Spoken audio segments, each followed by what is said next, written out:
Okay, folks, we'll go ahead and get started. It's basically right at noon, at least Verizon time is darn close. I think we can go ahead and get started. We have a short agenda, but I think we'll have lots of comments. So I just wanted to make sure we're running timely. Anyway, if you are here for the July 18th Public Services Committee for the City of Cheyenne City Council, you're in the right place. If you're not here for that meeting, I'm not sure where you're supposed to be, but we can help you get to where you need to be. Yeah, you'll be entertained regardless. Anyway, a lot of you, I notice, I recognize a lot of the faces in this room, so a lot of you know what the story is. If you have a phone or some kind of a device on you today, I just ask that you either turn it off or mute it if you're able to during the meeting.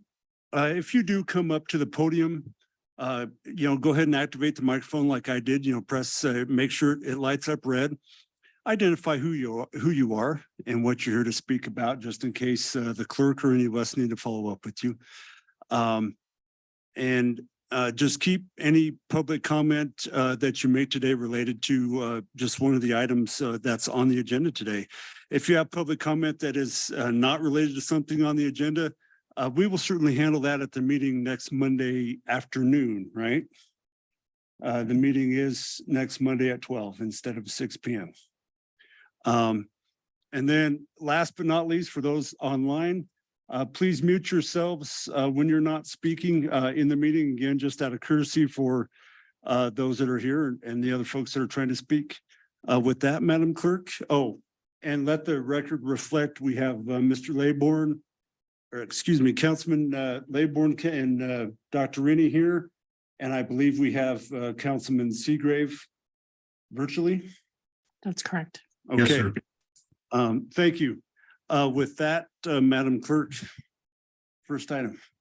Item number 16, ordinance third reading, creating chapter 8.68 camping and public places of Title 8 Health and Safety of the Municipal Code of the City of Cheyenne, Wyoming, prohibiting the act of camping on public property as specified. Mr. Brody, did you want to give a staff report on that? I know a lot of folks have been working on that, but you've sort of been the staff point man to this point, so.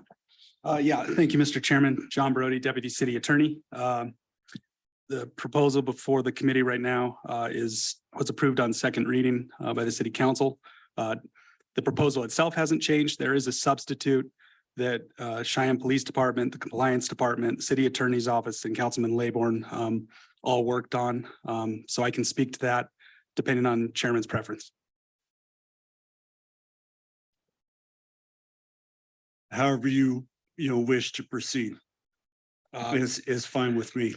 Mr. Chairman, I'll speak to the substitute. I think it's Councilman Laybourne's preference that be the vehicle going forward for consideration.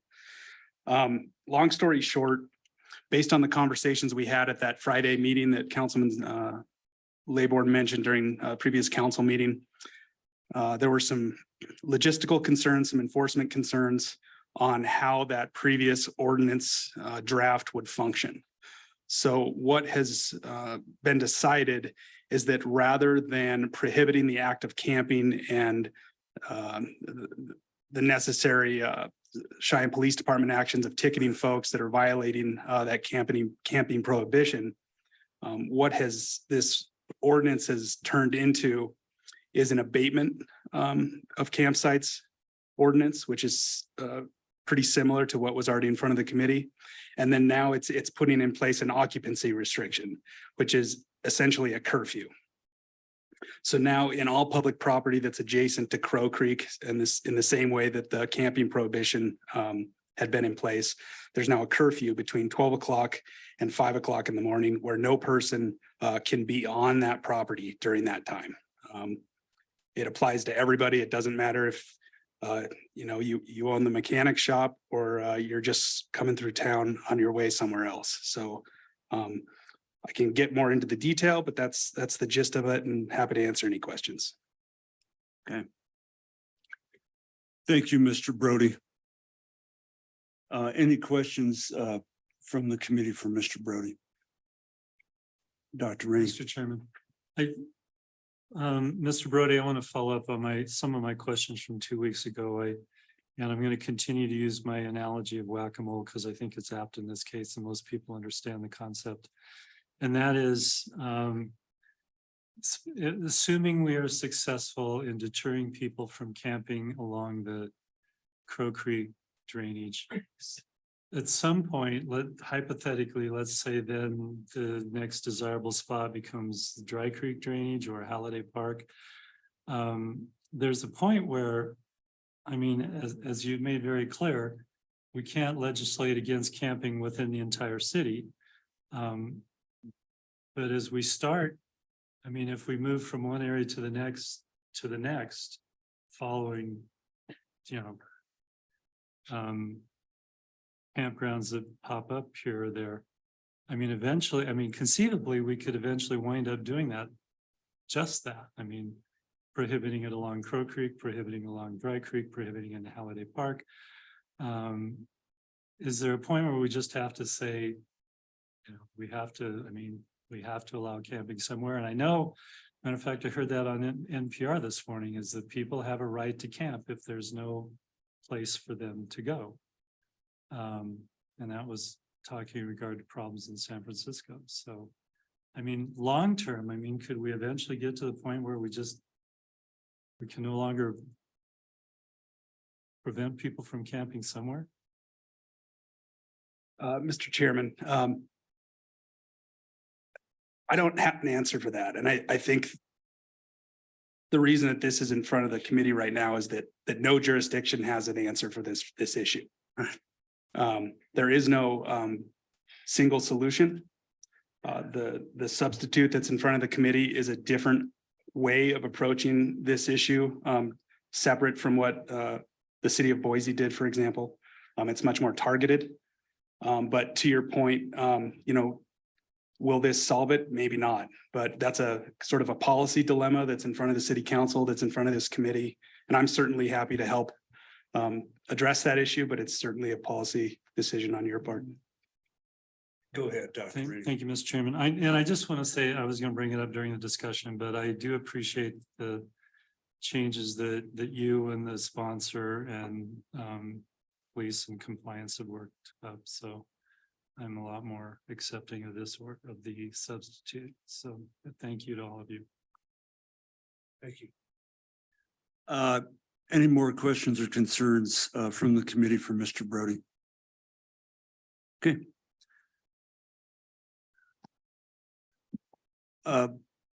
Public comment. Any public comment?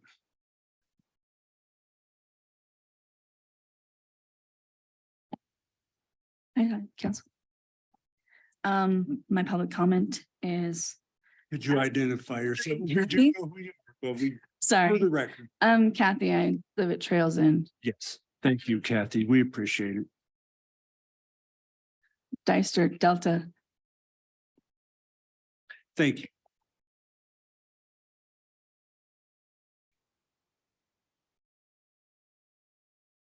As I mentioned last meeting, July 10th, I informed you that there's multiple encampments.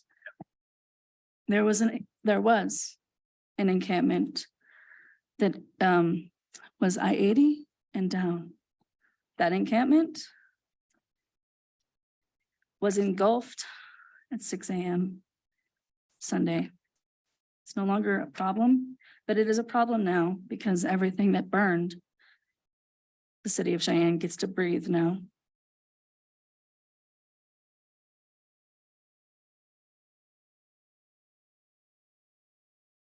I don't know if you want to see them, but we went and did a walk and did pictures.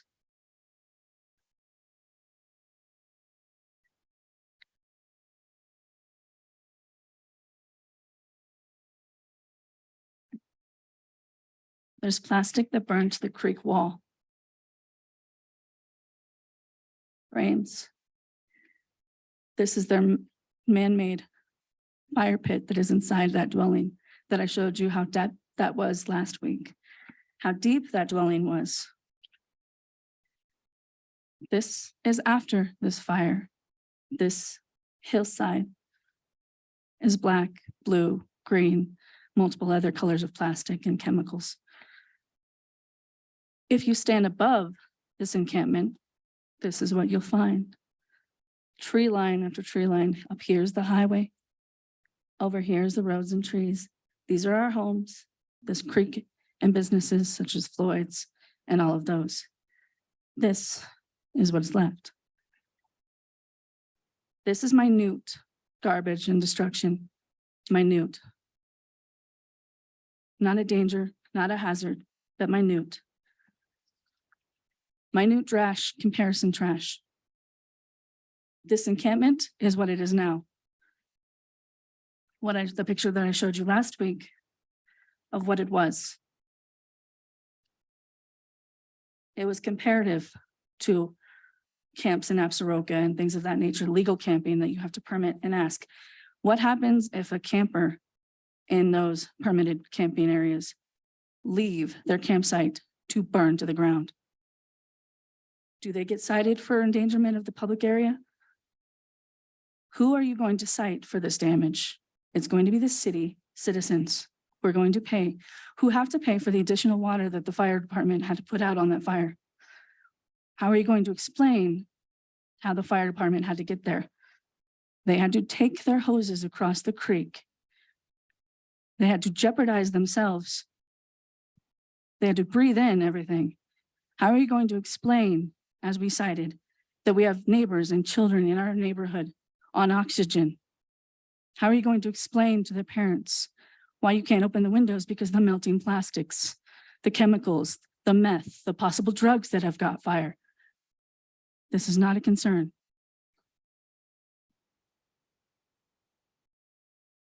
What is the progress since we talked to you last?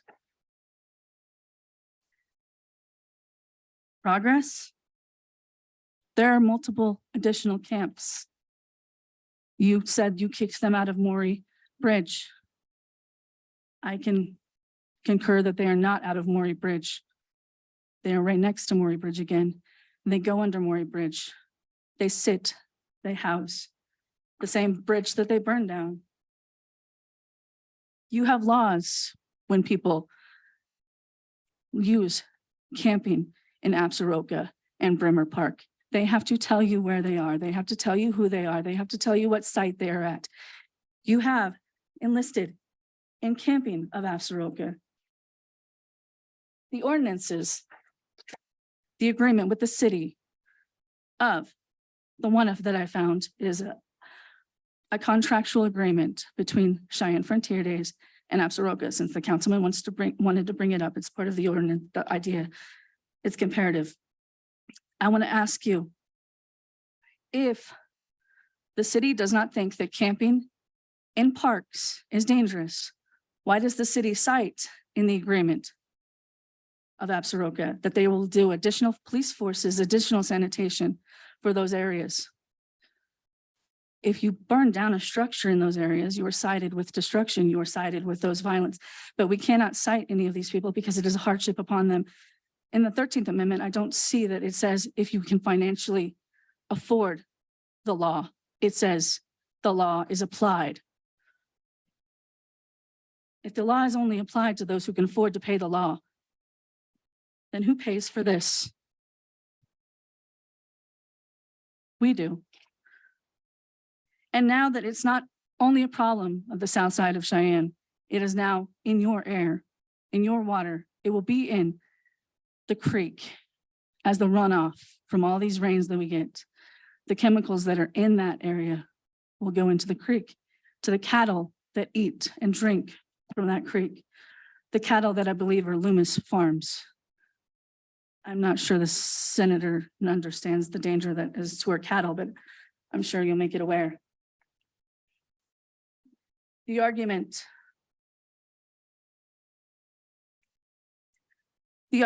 that was brought about as an attack on income, I counter that with saying, why are those who can afford to camp in Absaroka and Bremer Park, why are there additional fees, additional trespasses? Why are they given additional 8th Amendment violations if they violate the law? But again, it's an attack on the poor if we expect them to follow the words of our laws. We are comparing those who follow the laws to those who don't and won't. And we're not saying we're against them camping. I'm not against you legally telling the police officer, hey, I need to stay here for a minute. Okay, you have that right, that privilege.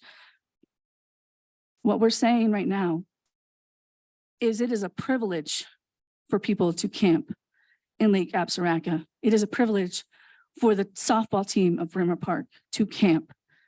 It is a right for those who cannot afford to camp. And when we declare as a city, as a state, that rights are not equally shared among the people, we are saying one is in fact greater than the other. So when the fines and the fees and the destruction level our homes and level our people and hurt us, you'll be left with those who do not follow your laws, do not follow anything. Like you mentioned San Francisco, and I mentioned San Francisco last week. There are blocks upon blocks in San Francisco. The police will not go. It is put back decades, it puts back centuries. When I compared the debris and the trash and the public urination and the public defecation that is happening in the creek to Iraq and the campsites therein, my leadership was sympathetic and helped them and tried to help them. And their thanks was to set ablaze our places. As I showed you, they set ablaze our fence. They destroy our fence line. They take it like candlesticks and break it apart and throw it into their fires. And when they are camping, and when they are breaking your own city fence, this fence in this picture, my printer didn't want to print. This is a green fence. This is a city greenway fence, cut, destroyed. To get to Floyd's, to get to McCandless, to get to their trucks.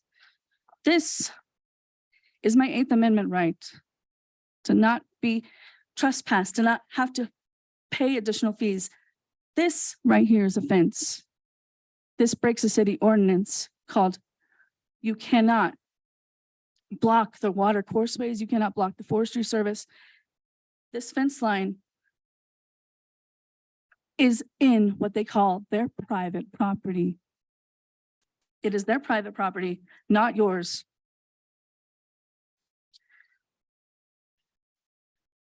This is what it was just last week when I talked to you, the trash that was on Morey Bridge. If you go there now, there's bags and bags and bags and bags and bags just sitting there. You say that they're not allowed under Morey Bridge. There's pathways, there's footways. After the rainstorm, they're still there. We told them to leave. Thought they follow your laws.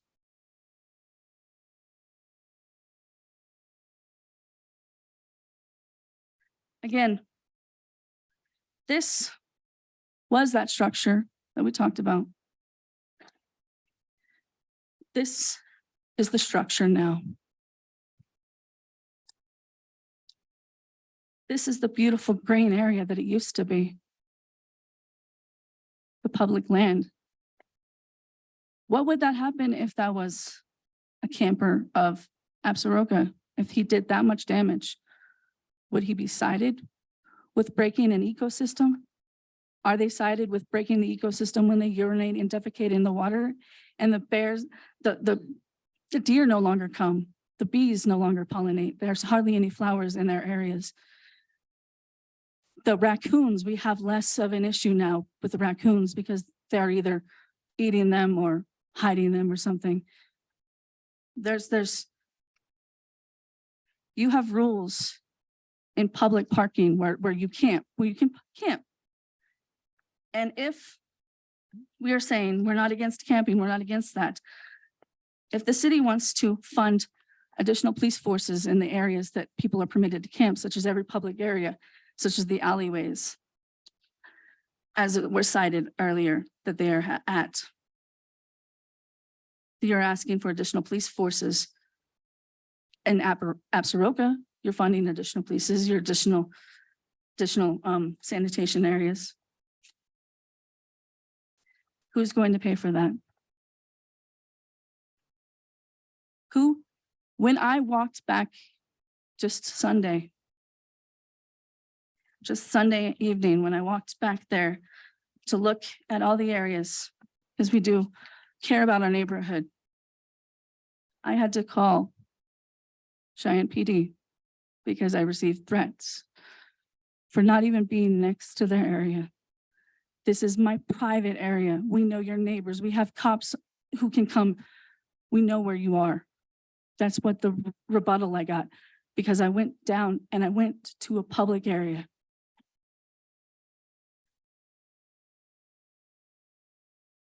And I got told I couldn't be there. The officer's redirect was to avoid that area. They would eventually leave. Right behind our clubhouse. They will eventually leave. Until then, where's my Fourth Amendment? Where's my safety? I got told I don't have it.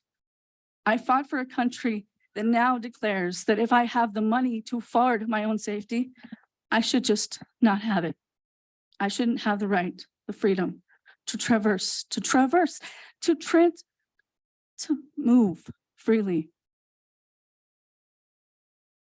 I should not have the right to move freely in a public area. Instead, my right is a privilege. Your rights will be privileges if you don't declare them as laws. If you break these laws, everyone should be held accountable and equal to the law. In the Constitution, it says so in the state of Wyoming's Constitution. The state dictates that the United States Constitution is above the law of the land, is the law of the land. The Constitution that I and many others fought for to protect enemies, to protect the Constitution from enemies, foreign and domestic. If you're going to dictate that we are not entitled to the same rights that are under God, there's other parts of the amendment and the Constitution and the preambles we're not entitled to. But you do forget which one of us is the wealth constituent, which one of us funds the city. And if you forget that, we will become like San Francisco and everywhere else, where there is no laws anymore, only to those who pay for them and get punished by them. Further public comment? Come on up, sir.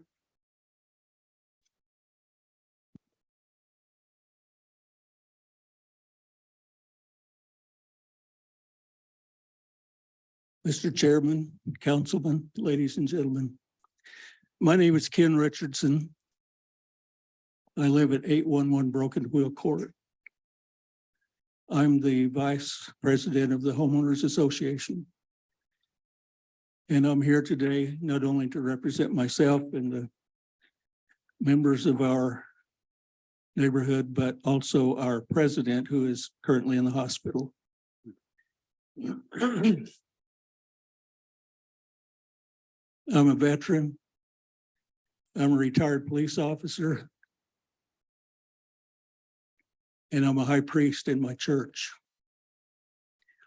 And my concern here today is for all the parties involved. I feel for you gentlemen and what you're facing. I know it's difficult. It's not easy. A few weeks back, I had the Cheyenne police out there because a young lady who was living under the bridge had been assaulted by the men who lived under the bridge. They had beaten her with a ball bat. And while looking into this, I noticed many of those people possessed ball bats that they carried with them in their backpacks, etc. Yesterday, a lady came up and was panhandling in our neighborhood. And I got her in my car and took her over to the welcome mat. gave her some money and left her there for help. The thing is, when I was a police officer, which was many years ago, they started opening up the mental institutions and releasing people onto the streets. I'm sure our chief is aware of that quite well. And we, as police officers, had to deal with those people. And that's what we're dealing with there in that Greenway, are a lot of mentally incompetent people. I've conversed with many of them, and it's not hard to tell that they have mental problems. I don't have the answer, the solution for you, gentlemen. We're all God's children, whether we're living in the Greenway or living in the neighborhoods. And we have to find a solution that's good for all. Since I've lived in that neighborhood about 2 years, and since that time, a number of things have occurred. The theft of 4 barbecue grills that I'm aware of, numerous tires and wheels, a riding mower that belonged to the HOA, and a battery charger that was attached to it, a trailer, several batteries, a floor jack, a weed eater, and many other things that probably weren't reported. So yes, it's a problem to us, and it's a problem for them. If there's anything I can do to help our neighborhood, or help you gentlemen, feel free to call on me. But I do appreciate your looking into this and doing what you can about it. Thank you. Thank you. We appreciate your comments. Any further public comment within the room here before I ask for online comment? Anything further? Any online comment? Do we have any hands raised, Madam Clerk? And then just for clarification, so I'll need a motion on the original, right? And then if there's the substitute to be introduced. Okay. I wanted to make sure that procedure. Thank you. All right, seeing and hearing that we have no further public comment, the chair would entertain a motion at this point. All right, moved by Mr. Laybourne, seconded by Dr. Rennie. Further discussion, questions, comments? Do we have the substitute?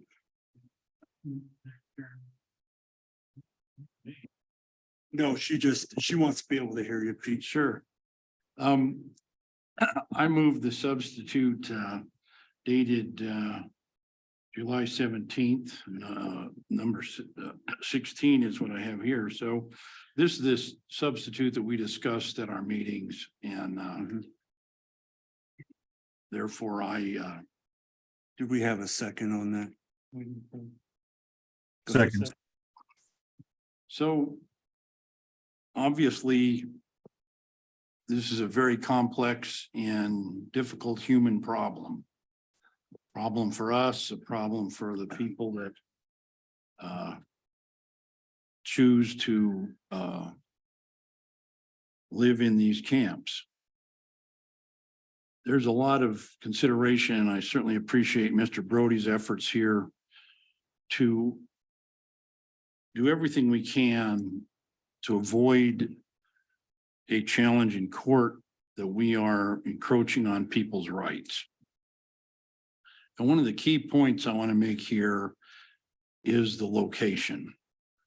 Because what we're talking about here is more than some of the issues of individuals having a right to exist and a right to move throughout the community.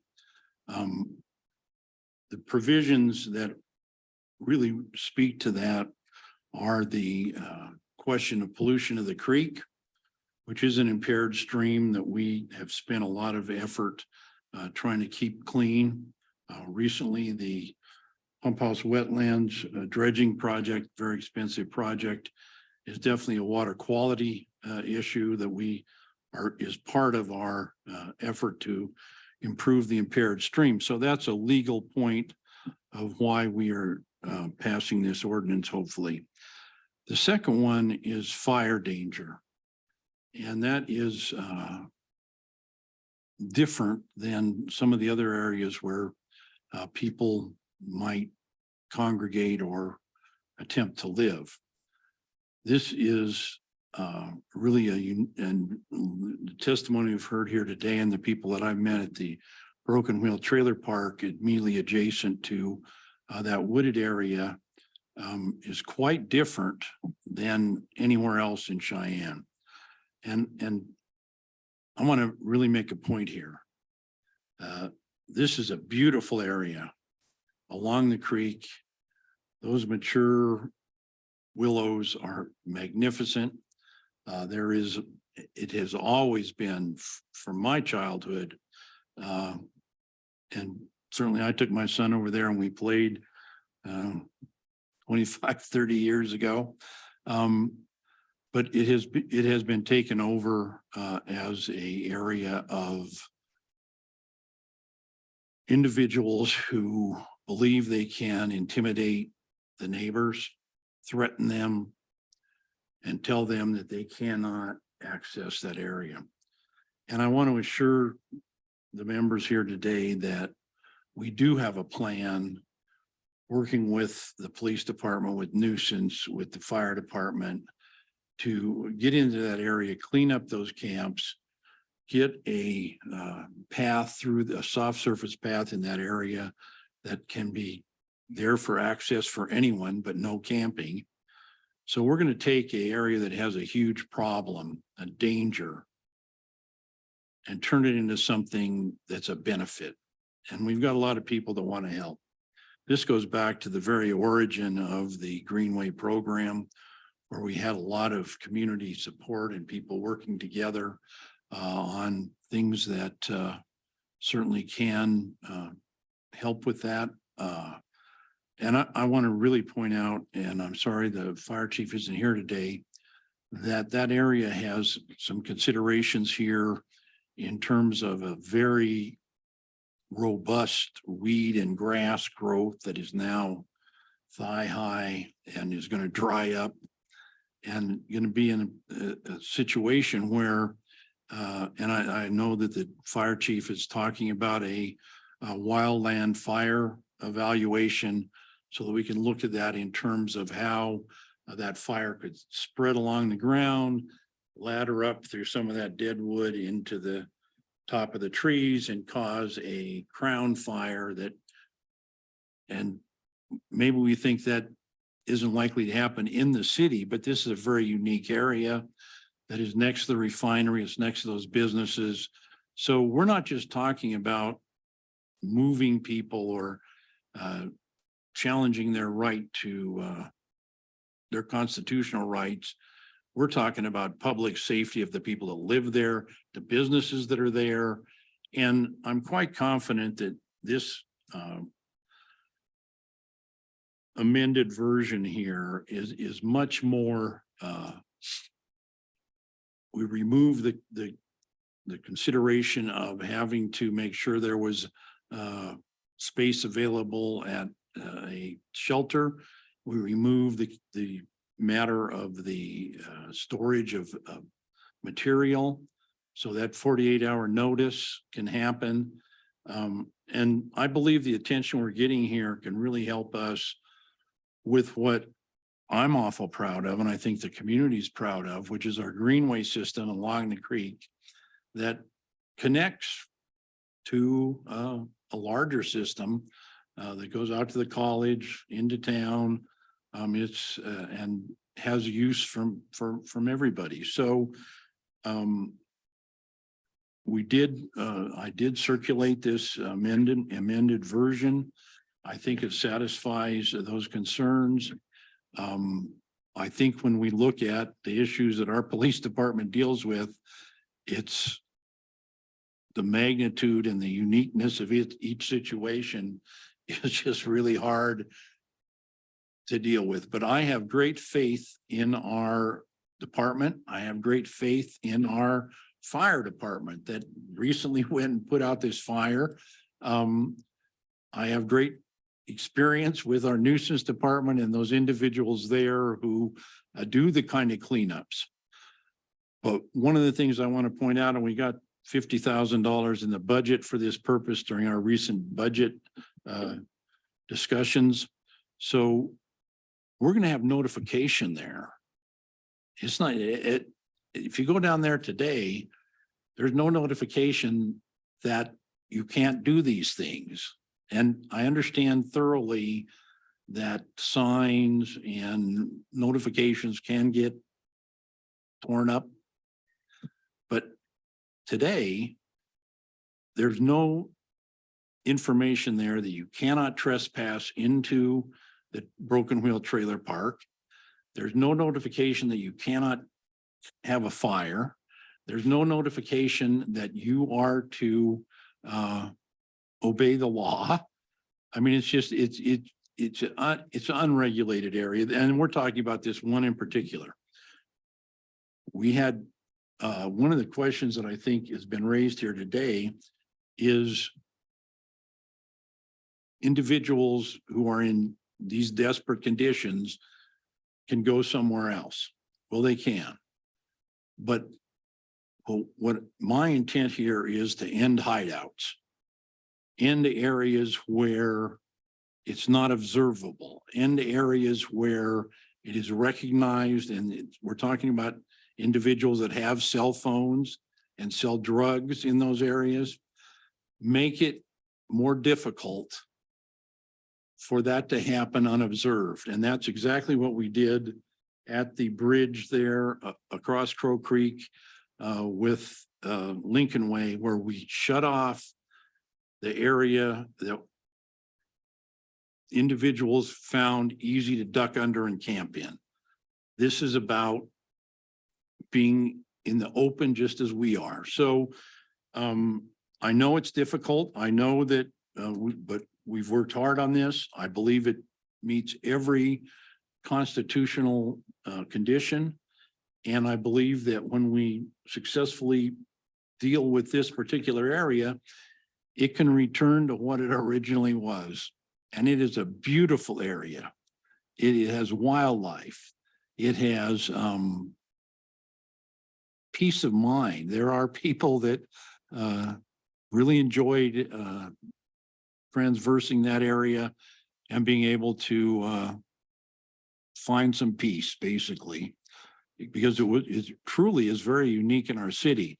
So we're working with the engineering department, and I think we can come to some conclusions here and work on that soft surface path, find better access for our fire department, and deal with this problem. But we have to have this ordinance for this purpose.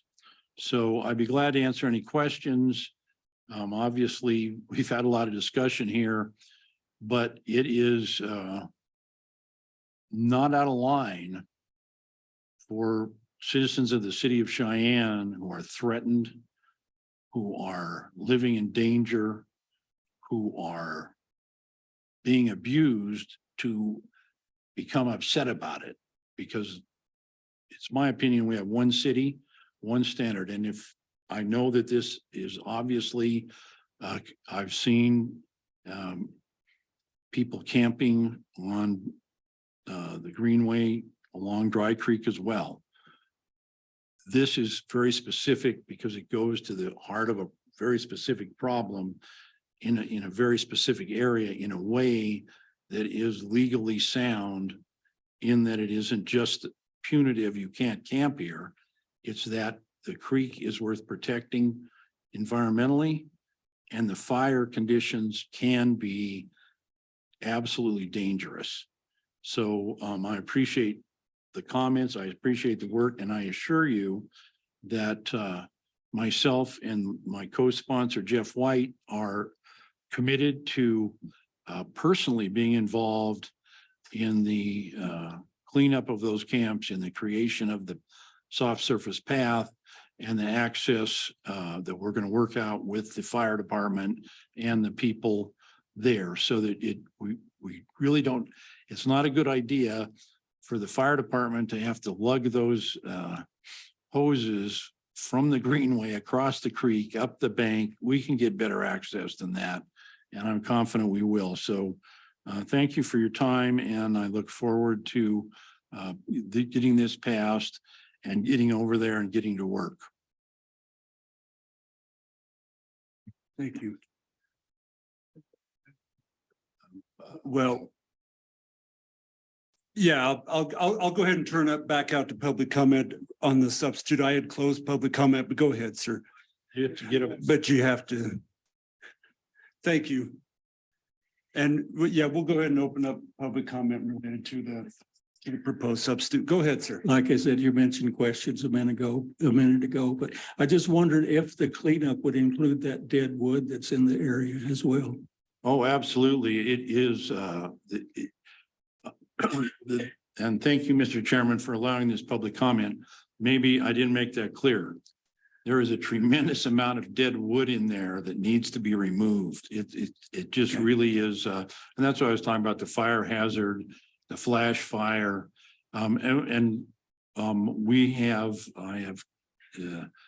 There are a couple of different methods that we can use. I've talked to the Firemen's Union about maybe them helping. There are training for wildland firefighters that is possible. And we've got some pretty committed people that can sign a release and get in there and pack that stuff out. And actually, we have the city forester ready to chip it so that we can deal with it right there. So we've got an overall plan here, and definitely that fire hazard can be reduced and that dead wood can be gotten out of there. And Very thank good. you, Mr. Chairman, again for allowing that testimony. Thank you. Absolutely. You already provided a lot. I just want to see if you had any further comment. I mean, I know you know what we're doing with the substitute, but I just wanted to give you the brief opportunity to make some comments if you'd like. Yes, sir. To go on to with the Deadwood idea that was just commented on, I do have the images that I showed you last time of the campsite that is completely deadwood. I have a picture here somewhere. Sorry, sir.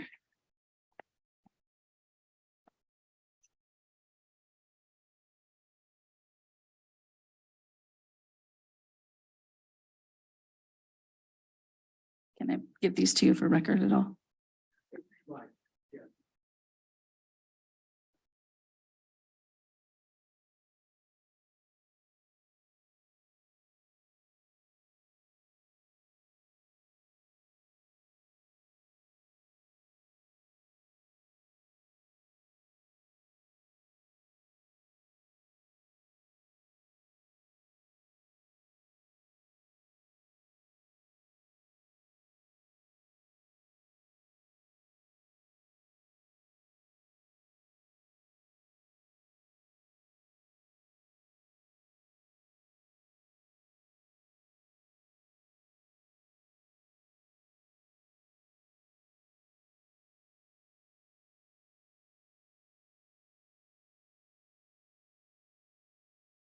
Before Monday, if you'd like as well, but. Yes, sir. Oh, here it is.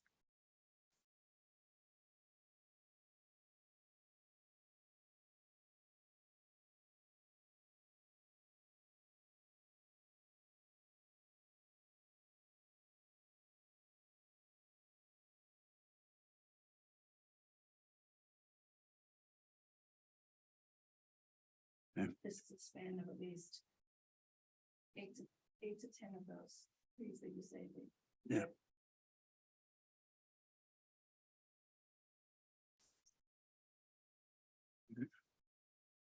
There's the first slide.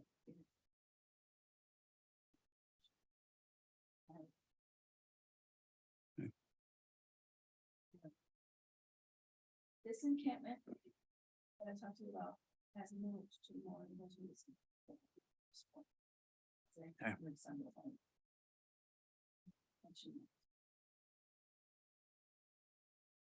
this is also one of the expenses. I mentioned they broke it to a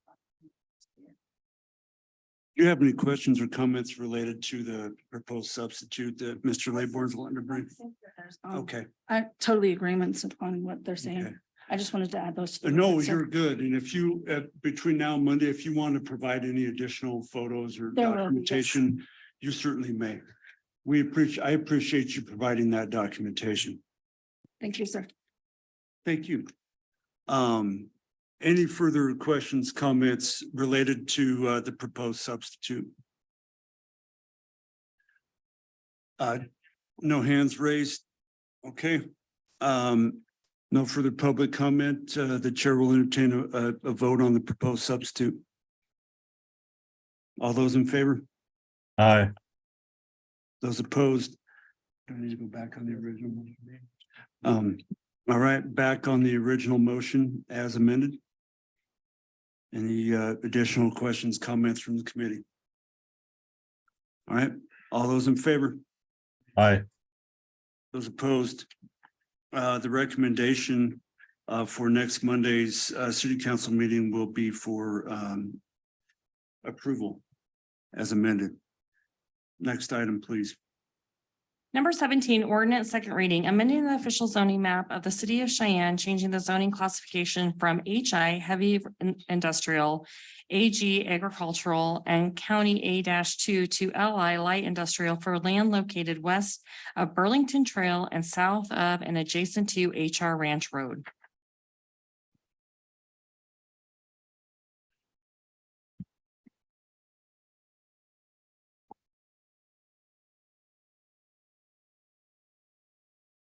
Go ahead, Mr. White, if you'd like to begin with your comments, sir. Give me 1 second. I was gonna pull up a map for everybody.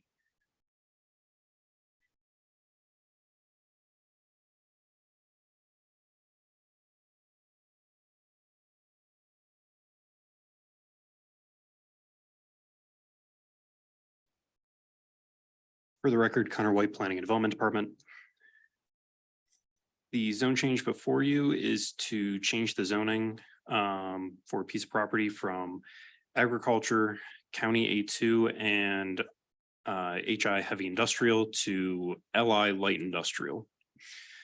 There is currently an administrative plat before our department to subdivide the property into what is actually on this proposed map for the zoning. I believe it's the next item on the agenda is also a future land use map amendment for this same project as well. In the area, most of the area around here is zoned either industrial or heavy industrial or light industrial. There is just to the west is a planned unit development. It is JL Ranch. It is mostly a residential development. With the future land use map amendment, should that be approved by the governing body, then staff would recommend approval of this zoning map amendment. The future land use map amendment does propose mixed use employment, which does allow for light industrial, commercial uses, as well as some residential uses as well. Should this zoning map amendment be approved prior to our department finalizing the administrative plat and getting that recorded, one of the parcels will have a split zone for a little bit until that administrative plat is approved. But with that administrative plat, it is meant to correct it and have basically this portion zoned light industrial. Planning Commission did hear this at their July 5th meeting. They did recommend approval of the zoning map amendment, and I'm available for any questions.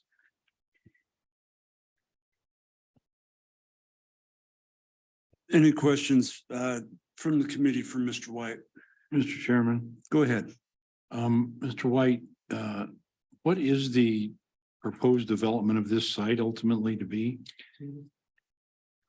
Excuse me? Chair, through you, the proposed development is for a data center. And so I understand that there was a meeting there in the residential neighborhood, I guess. And so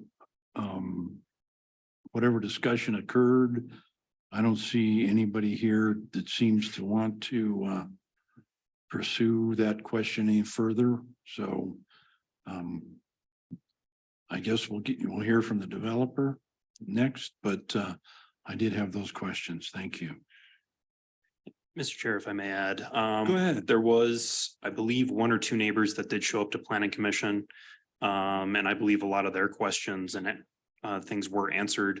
So even with the development such as light industrial going here and having that neighborhood just to the west, with the site plan process, we do require buffers. There are going to be buffer requirements for the development to the neighborhood. So with the residents knowing that there is more steps that have to be, basically they need to go through before they get final approval of what those site is going to look like. They feel a little bit better about the project. There was some comments about truck traffic and things like that. But with it being a data center, I don't believe will be as many trucks as they're thinking, as it's basically just the employees for that data center rather than actual large trucks coming to the site. Obviously, with the development, there's going to be some truck traffic at that point in time. But those neighbors, it seemed like by the end of the meeting that their questions were answered. The developer did, from our understanding, hold a meeting with the residents there. So.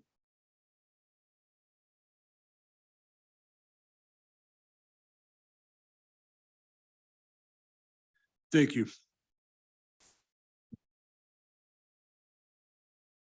Thank you, Mr. White. Do we have a developer's report? The chairman, committee members, Brad Emmons, ABI agent for Cheyenne Leads. Excuse me, Cheyenne Leads is working with a company that would like to bring a data center to this parcel. We also have Ramsey Picard and Kimberly Horn here as well, if you have additional questions for them. There was a neighborhood meeting held at the church there in the JL Ranch area. We did notify the entire JL Ranch neighborhood to that meeting and not just the people within the customary 300-foot area, so that the entire neighborhood was brought forward. We did have some questions about buffering, traffic. Again, all the questions we normally get when developments are coming or changing, and have met with the neighbors on some of those things. I believe there's been some also from those meetings, some things that have been taken care of that the neighborhood was worried about from the park, and some other things that came up that were beyond just normal development questions. This is the first step in the process. This is the zoning that data centers have been added to, allowed to be in the public. Cheyenne Leads also plans to incorporate this into the Cheyenne Business Parkway. So the covenants and other items that are required in Cheyenne Business Parkway will be required on this lot as well. We do have Betsy Hale. She's on Zoom. She's in Rock Springs. If there are questions for Cheyenne Leads, be happy to answer any questions of the committee. Questions from the committee for Mr. Emmons. Mr. Chairman, Go ahead. how many employees approximately are we talking about? Mr. Chairman, through you, the discussion I've heard, and again, I guess I wouldn't know, I haven't discussed employees. At full build out, I believe it was 200 trips a day was the full build out, but 150 to 200 employees at full build out. Okay. So Correct. So we need to move this along if you want to vote. Any further questions or comments from Mr. Emmons from the committee? All right. Do we have any public comment? Through you, Mr. Chairman, Michael White. I just asked Brad's people about this project. The property is currently in the county, correct? No, it's in the city. So does the city already have access to water at this property? Okay, thank you. Further public comment? Seeing and hearing no further public comment, do we have any hands raised? Ms. Hale, did you want to add any comments? Thank you very much, Mr. Chair, through you to the committee. We just appreciate your continued support for economic development in Cheyenne. And just really want to thank your staff and our team at AVI and Kimley Horn for presenting this proposal today. So thank you very much for your time. Thank you. We appreciate the partnership with your organization. Any further questions or comments, any further public comments? Seeing and hearing none, the chair would entertain a motion. Mr. Chairman, Dr. Rennie, I move to approve the ordinance on second. Second. moved by Dr. Rennie, seconded by Mr. Laybourne.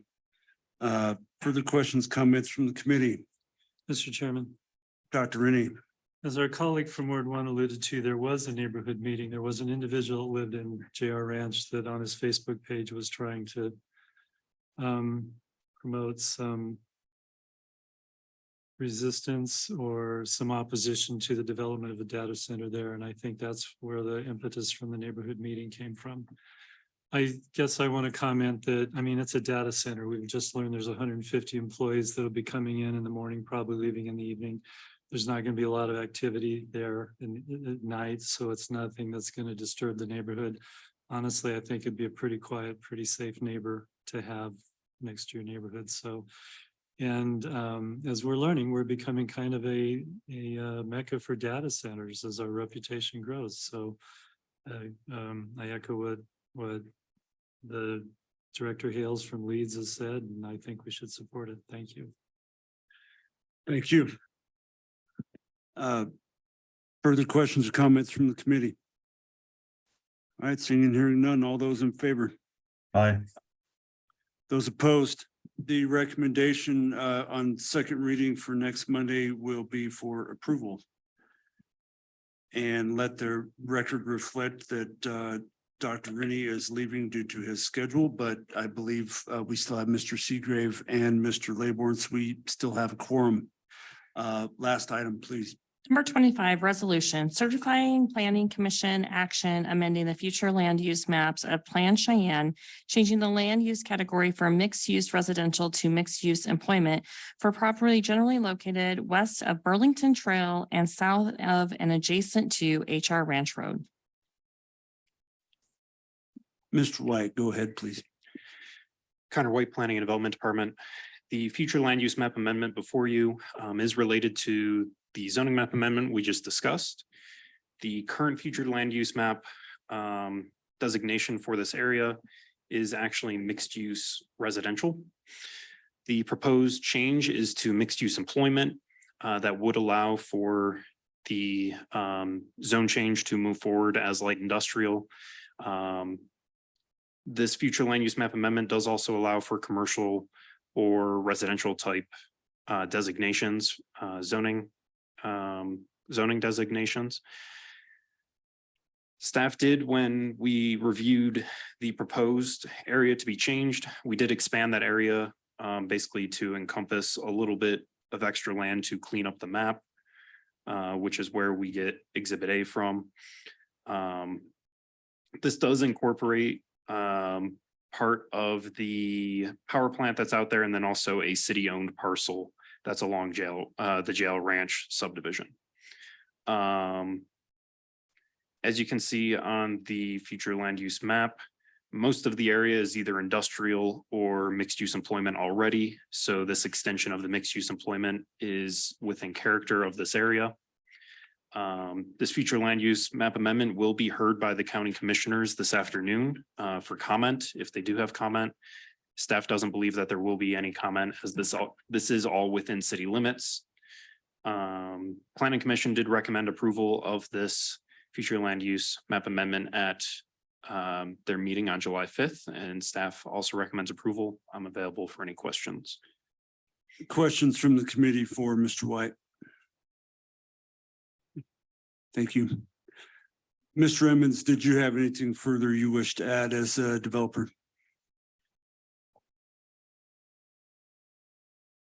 Chairman, committee members, I don't have any additional unless the committee has a question. All right, thank you. Glad you're here. All right, further public comment. Do we have any hands raised, Madam Clerk? Further public comment from here in the room? Seeing and hearing none. The chair would entertain a motion. Second.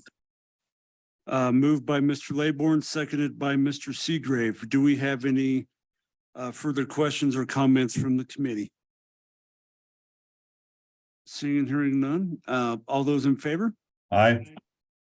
Those opposed? The recommendation for next Monday's city council meeting will be for adoption. And with that, this meeting is adjourned.